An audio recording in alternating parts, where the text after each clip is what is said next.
So we are with Brent. Tell me a little bit about where we are and where we're standing right now. Right. So this is the Cider House. This is where we process and carbonate, blend, bottle, all that kind of stuff. It's as you can see, it's very small scale. This is kind of a garage. Actually, when we first moved here, this was sort of a dilapidated building, which we a year ago summer kind of renovated and poured a heated concrete floor so that we've got an appropriate workspace. And so last year we started, again, very small scale. We started with 6,000 liters of juice. And we did that in 1,000-liter totes, the kind that you can see over there. And that pretty much stretched this space to its capacity. So this year, our expansion, if we want to walk this way, includes this new building off to the side here, where we've added 15,000 liters of juice to our capacity here. So it's a real, you'll have gotten the sense, I'm sure, from some of the other folks that you've spoken to, but there's real kind of collegial mentality among the cider makers. So these tanks here come from Pommies, from Nick and Lindsay Sutcliffe, who are upgrading to stainless steel tanks. And so there are a number of us who are the beneficiaries of their old stock. And so we bought these tanks, needed a place to put them, so we built this building. And now you can hear and smell that the juice that we just got about a week ago is now very much in process. And how long will this batch take, these batches here, for it to come before you start the bottling process? Right. Okay. So, we try to manage the fermentation process over about a month or so. And then, once the fermentation is done, they'll sit on the lees for another couple of weeks. Then we'll rack, and we'll probably let it mature for another few months anyways. So the hope would be that by summertime, this is now being packaged and bottled and sold to customers. So what is in these ones? Yeah, good question. So this is a mix of juice. The juice in each of these tanks is the same. So it's a blend of there's some golden russet, some Jonagold, Cortland, Ida Red, Northern Spy. So ones that are fairly typical apples that cider makers use in this part of the world. But we have inoculated different yeast strains. So this one is known as DB10. This one is X16. And this one, I'm trying something that I haven't done before. This is a Taurospora Starter. And the idea is that the Taurospora is a yeast that basically establishes a competitive framework that you can use to then follow it with either a spontaneous fermentation or by inoculating some other yeast that you've chosen. So, excellent. And then you have some apples on the farm, right? That you in grain, and then you bring in some of the other from different orchards around, correct? Yeah, that's right. Our orchard is actually it's quite young, and so we don't have a reliable. At least we don't have a stable supply of apples in quantity. So the juice here comes from Twin Pines. So you've probably come across Mike and Mark Van Steenkist in your travels. So we've worked with them this year and also last year, and find that we get a really high quality juice from them. The chemistry is great. All the aspects of the juice are kind of right where I want them.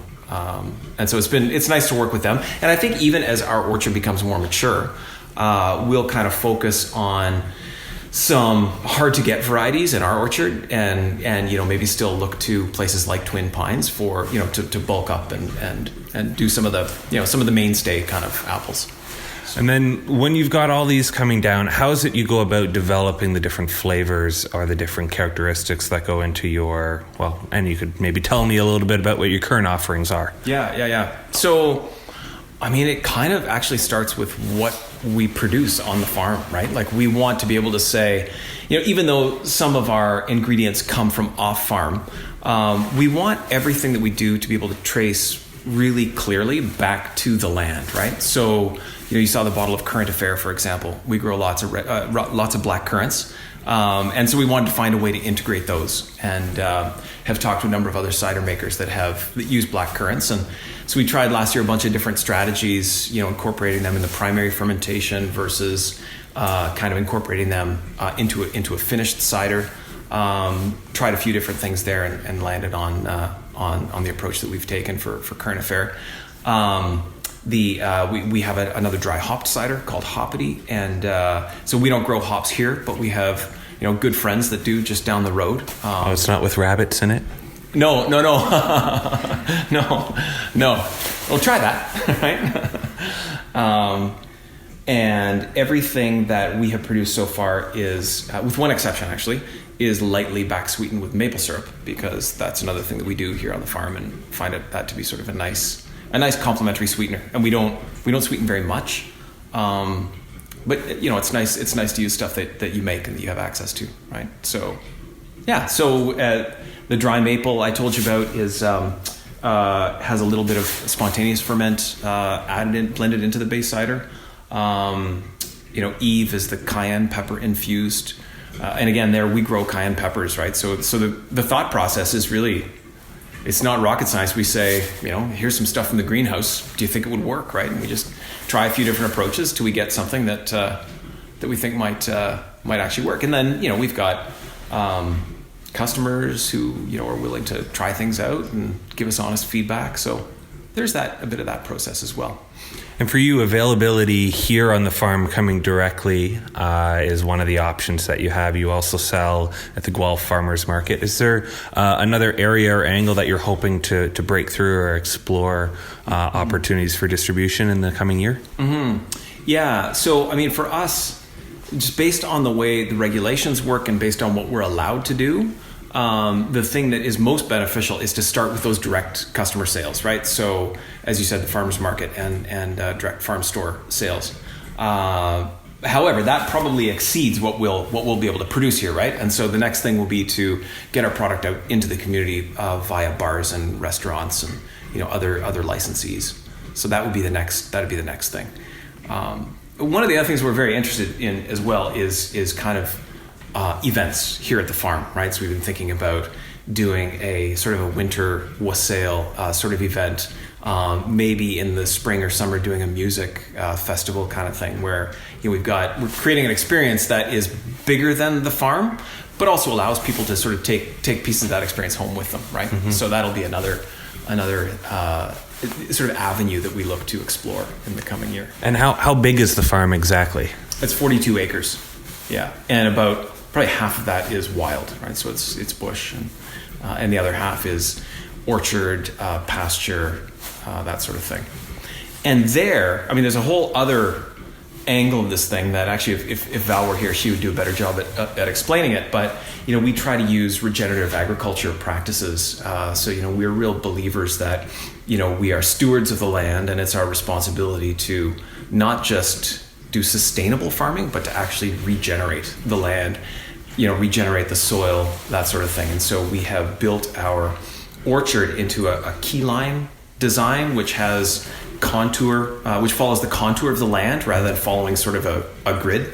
And it's kind of a multi-layered sort of stacked function sort of thing. So you've got pasture on the bottom, you've got animals eating the pasture, you've got sort of low-lying bushes and underbrush like berries and grapes and currants and those sorts of things in sort of the understory, and then you've got trees, nut trees, apple trees, pear trees, that sort of thing in the overstory. So try to play with some of those ways of thinking about farming and agriculture that are good for the land, and that also make the story behind the products that much more compelling, hopefully.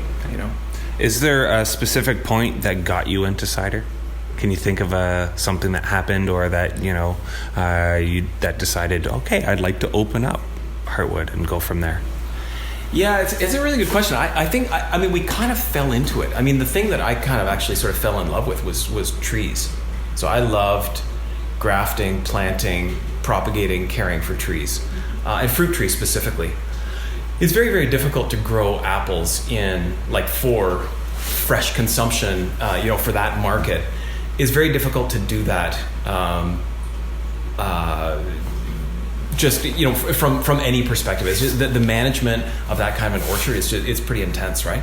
And we do try to adhere to organic farming practices as much as possible. And so I guess what I started thinking about is, is there an application for all these apples that's not the grocery store? And so that's when, we started thinking about cider. And I wasn't even a big cider drinker at the time.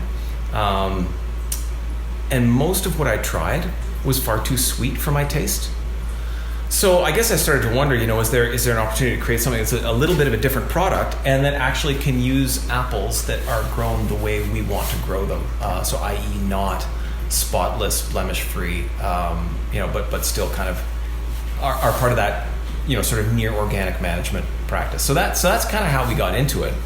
And like anybody else probably, did a few batches in Carboys, said, hey, this isn't so hard.